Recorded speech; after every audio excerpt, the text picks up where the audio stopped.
Dan setelah mengumpulkan berbagai macam informasi di lapangan, kemudian membaca manuver para kandidat, serta memetakan poros-poros kekuatan yang bergerak menjelang Muktamar NU yang ke-35, ada satu kesimpulan yang menurut saya sangat mengejutkan. Pemenang Muktamar NU yang ke-35 ini mungkin bukan nama-nama yang di publik. Nah, ada satu pertanyaan besar yang cukup menarik untuk kita bahas ya, yang saat ini beredar diam-diam di kalangan Nahdien menjelang Muktamar NU yang ke-35. Apakah betul Muktamar NU yang ke-35 ini sudah bisa diprediksikan dan dibaca dari sekarang? Sebab gini teman-teman, kalau kita hanya melihat nama-nama calon Ketua Umum PBNU yang beredar di sosial media, bahkan di podcast-podcast yang membahas terkait Saketum PBNU, kita bisa salah membaca arah permainan. Karena yang sedang bertarung sekarang itu bukan sekedar nama-nama yang muncul di publik.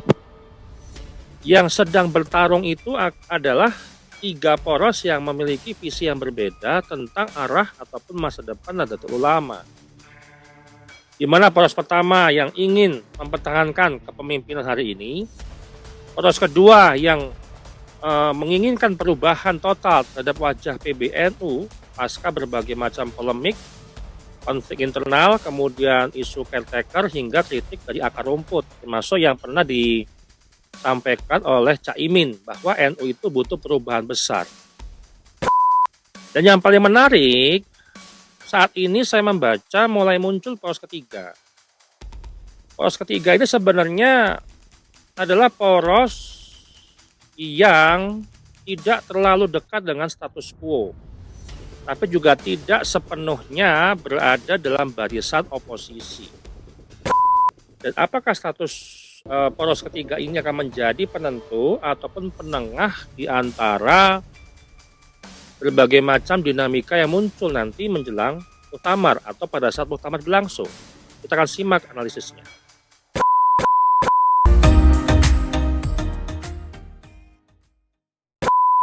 Bismillahirrahmanirrahim. Assalamualaikum warahmatullahi wabarakatuh. Sahabat Charlie dimanapun berada, selamat datang di Papa Sarah Insight Channel. Di episode kali ini saya akan membahas prediksi kuat terkait Muktamar NU yang ke-35 yang sebentar lagi akan dilaksanakan di Jombang. Dan apa yang saya analisis ini, menurut saya, apa yang kita rasakan, apa yang kita kritik terkait PBNU, itu akan menjadi pijakan kuat terhadap arah Nahdlatul Ulama ke depan. Nah, saya menggunakan analisis bertingkat ya. Karena dalam analisis ini yang mendominasi itu adalah pembacaan dinamika politik internal yang terjadi sepanjang jelang muktamar ini gitu loh. Kemudian saya mengamati beberapa media yang membahas terkait kekuatan-kekuatan bahkan calon-calon yang nanti akan bertarung di Muktamar NU. Kemudian ada semacam dukungan-dukungan yang diberitakan di media sosial dan informasi jaringan informasi informal ya. Dan bagaimana perilaku elit saat ini. Karena saya melihat ada kekuatan yang justru nanti menjadi penentu di Muktamar NU. Nah, saya menggabungkan beberapa macam sumber-sumber ya, dari media nasional, media lokal, ataupun pemberitaan yang membahas siapa calon yang layak menjadi Ketua Umum PBNU. Dan saya melakukan pendekatan dengan analisis sebelumnya, yaitu poros kekuatan. Karena dalam NU itu biasanya bukan siapa yang populer, siapa yang terkenal, ataupun siapa yang banyak diberitakan, tapi siapa yang didukung oleh poros yang paling besar di Muktamar NU. Nah, ini secara politik organisasi memang sudah ke arah ke situ gitu loh kan. Misal ada status quo PBNU, kemudian ada poros perubahan, kemudian ada poros-poros yang lain yang ini lebih penting untuk kita bisa cermati jelang muktamar NU yang ke-35. Nah, di sini saya ingin membangun dengan model prediksi muktamar yang insya Allah itu kredibel dengan menggunakan metode eliminasi bertingkat atau progressive elimination model. Dan ini bukan sekedar hanya menghitung siapa yang paling sering muncul dibahas jelang muktamar.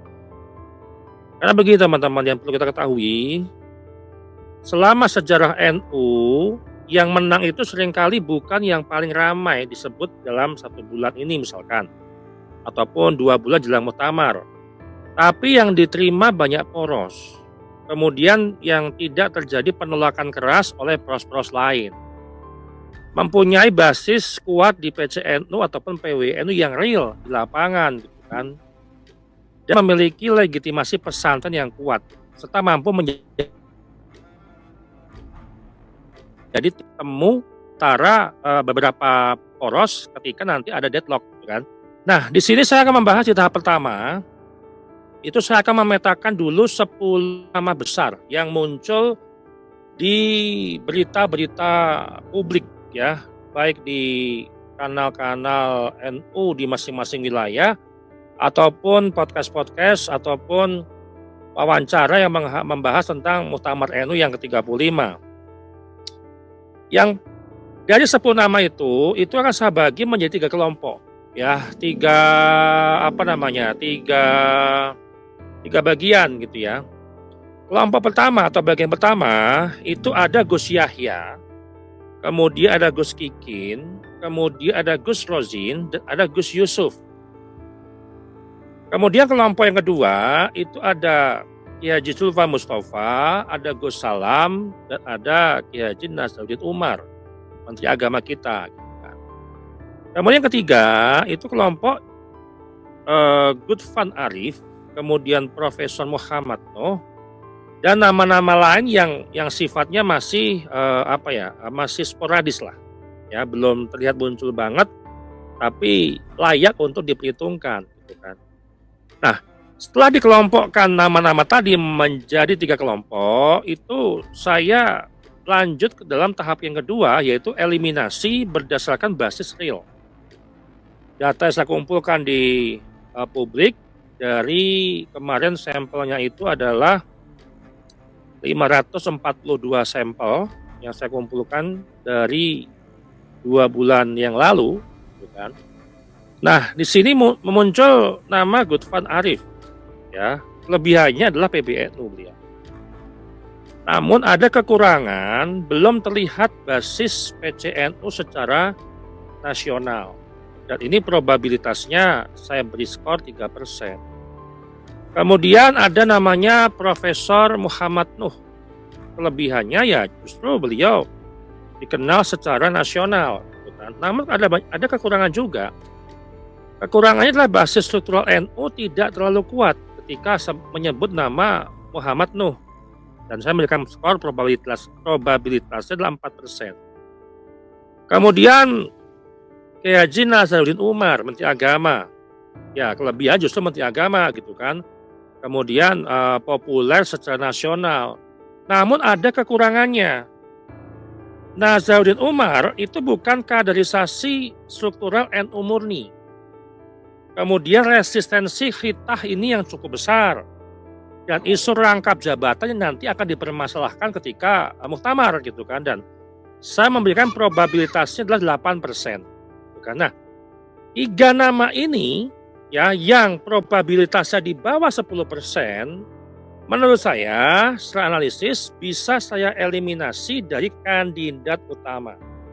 Nah, kemudian tahap ketiga teman-teman, menyisakan 7 nama dari 3 bagian tadi, 3 kelompok tadi yang kita sudah eliminasi adalah Gudvan, kemudian Muhammad Nuh, kemudian Nasaruddin Umar yang kita eliminasi lah dari kandidat utama gitu kan. Nah, tahap ketiga ini menyisakan 7 nama. Di situ ada Gus Yahya, kemudian ada Gus Kikin, kemudian ada Gus Rozin, ada Gus Yusuf, kemudian ada Gus Salam, kemudian ada Ki Haji Zulfa Mustafa, dan ada satu slot yang masih terbuka. Nah, ini yang perlu kita garis bawahi, ada satu slot yang masih terbuka dari kelompok-kelompok yang sudah kita petakan gitu kan. Nah, temuan menariknya teman-teman, dari seluruh berita yang terupdate terbaru yang memberitakan terkait tentang Muktamar NU dan memunculkan nama-nama, bahkan ada yang sampai 18 nama, 8 nama gitu kan. Ada sebuah tuduhan terhadap konflik. Kita analisis secara keseluruhan gitu. Dan ketika pemberitaan secara nasional atau secara umum ataupun pembahasan di dalam podcast-podcast, narasi yang berulang itu justru tentang paguyuban. Kemudian persatuan antara seluruh warga Nahdlatul Ulama. Kemudian terkait tentang bagaimana bisa merangkul akar rumput, menyatukan akar rumput, bahkan sampai menjaga supaya tidak ada konflik ke depannya. Dan ini muncul ketika ini muncul berulang ketika menyebut nama Gus Yusuf, ketika muncul nama Gus Rozin, kemudian sebagian Kiai Jawa Tengah ataupun sebagian Kiai Jawa Timur, ketika merujuk atau mencantumkan atau mengusulkan nama-nama yang nanti akan menjadi Caketum PBNU. Nah, ini bukan kebetulan teman-teman. Ini adalah sebuah pertanda ataupun sinyal. Nah, di sini saya memberikan sebuah hipotesis baru. Muktamar NU yang ke-35 di tahun 2026 kemungkinan besar bukan pertarungan antara status quo versus oposisi, tapi status quo versus figur pemersatu. Nah, ini kita masih tanda tanya teman-teman. Siapa yang layak menjadi figur pemersatu untuk seluruh Nahdlatul Ulama? Dan sempat saya kemarin analisis bahwa kemungkinan besar pun ketika nanti ada poros-poros yang deadlock ketika muktamar, itu akan muncul namanya figur kompromi atau figur pemersatu kita bisa sebut, ataupun figur poros tengah lah. Yang bisa kita nanti simpulkan gitu kan. Nah, dari seluruh tadi tahapan-tahapan dari seleksi kemudian eliminasi, muncul 3 nama yang paling kuat. Kita rangkai dan kita gabungkan seluruh data yang ada. Dari data real lapangan responden 542 responden dan dari sumber-sumber berita yang memunculkan figur-figur calon ketua PBNU, kan? Yang pertama, ini adalah Gus Yahya, Ada pro dan kontra di lapangan, saya paham. Namun, ketika saya menganalisis itu, saya harus memisahkan antara permasalahan secara khusus dengan problematika terkait tentang PBNU. Nah, kekuatannya itulah petahana, kemudian PBNU aktif, kemudian jaringan nasional. Namun ada kelemahan teman-teman, membawa seluruh beban evaluasi PBNU selama 5 tahun kemarin. Dan saya berikan nilai probabilitasnya itu adalah 30%. Nah, kemudian nama yang kedua, ini adalah Gus Kikin. Gus Kikin ini memiliki kekuatan PWNU Jatim. Kemudian dari basis pesantren juga itu punya dukungan yang cukup kuat. Legitimasinya pun juga kuat. Namun ada kelemahannya, masih harus terus membangun dukungan dari luar Jawa Timur. Karena kuat di Jawa Timur, tapi juga harus mampu untuk menggalang kekuatan di luar dari basisnya NU di Jawa Timur, misalkan seperti itu. Nah, saya memberikan probabilitasnya itu adalah 30% untuk Gus Kikin gitu kan. Nah, kemudian nama yang ketiga ini adalah Gus Yusuf. Nah, ini jelas kita bisa lihat dari berbagai macam pemberitaan Gus Yusuf ini memiliki kekuatan dukungan dari 22 PCNU di Jawa Tengah. Kemudian dapat diterima di kalangan pesantren dan sebagai narasi persatuan. Namun ada kelemahan. Mesin politiknya ini belum sebesar petahana. Makanya probabilitasnya itu masih di angka 20%. 2%. Nah, dari ketiga nama ini belum menjadi dominan. Kalau kita ada pemilihan suara harus 50+1. Jadi Gus Yusuf itu 22%, kemudian Gus Kiki itu 28%, dan Gus Yahya itu 30%. Jadi belum mendominasi suara nanti yang akan terjadi di Muktamar NU. Nah, yang penting teman-teman, ini yang mau saya sampaikan, kira-kira siapa yang akan menjadi kuda hitam? Nah, kuda hitam yang kita sudah analisis, kemudian yang sudah kita lakukan rekapitulasi dari berbagai macam variabel-variabel yang ada selama proses PBNU kemarin, konflik, kemudian islah, kemudian jelang muktamar ini gitu kan. Bagi saya atau menurut saya muncul nama Gus Rozzin ini sebagai kuda hitam. Dan ini yang menarik. Gus Rozzin itu bukan favorit, tapi justru berpotensi menjadi figur pemersatu tadi. Atau berpotensi atau berpeluang besar itu menjadi figur kompromi. Kenapa saya katakan seperti itu? Karena Gus Rozzin itu tidak terlalu identik dengan status quo. Tidak terlalu identik dengan oposisi. Dan diterima banyak kalangan, serta minim resistensi. Jadi figur kompromi itu adalah ketika deadlock nanti, itu muncul seorang figur yang dapat diterima oleh seluruh pihak, seluruh kubu. Dan ini yang akan menarik nanti di Muktamar NU gitu kan. Nah, bagaimana kalau teman-teman memahami bahwa ketika Muktamar nanti ada skenario deadlock? Nah, ini menurut saya yang paling penting untuk kita bisa antisipasi, untuk kita bisa riset, gitu kan. Misal ya, kalau Gus Yahya itu tidak mencapai mayoritas, kemudian Gus Kikin tidak mampu menyatukan semua poros perubahan, kemudian Gus Yusuf itu terhambat oleh konsolidasi nasional, maka akan muncul skenario kompromi. Dan disinilah peluang Gus Rozzin nanti yang akan melonjak. Dan bagaimana probabilitas yang bisa saya sampaikan di sini? Kalau kita melihat dinamika Muktamar NU menjelang 1-2 bulan ini gitu kan. Ketika kita melihat Gus Yahya 30%, kemudian Gus Kikin itu 25%, Gus Yusuf itu 20%, kemudian Gus Rozzin itu 15%. Kemudian Kiai Zulfa Mustafa itu 5%. Kemudian Gus Salam itu 3%. Dan Prof. Nazaruddin Umar itu 2%. Kalau kita bobot dari seluruh nama-nama yang muncul akhir-akhir ini. Gitu kan? Nah, ketika munculkan nama itu, maka saya membuatkan 3 skenario. Ya. Skenario yang pertama itu 45%. Artinya tingkat kemungkinannya itu 45%, yaitu petahana versus poros perubahan. Maka finalnya adalah Gus Yahya dengan Gus Kikin. Kemudian skenario B, probabilitasnya kemungkinannya 35%. Ini deadlock. Skenario B itu deadlock. Maka akan muncul figur kompromi. Finalnya siapa? Gus Rozzin. Atau saya belum terlihat muncul nama-nama lain, atau bahkan nanti ada kejutan nama-nama yang muncul ketika jelang muktamar atau pada saat muktamar nanti gitu kan. Nah, kemudian skenario C itu 20%.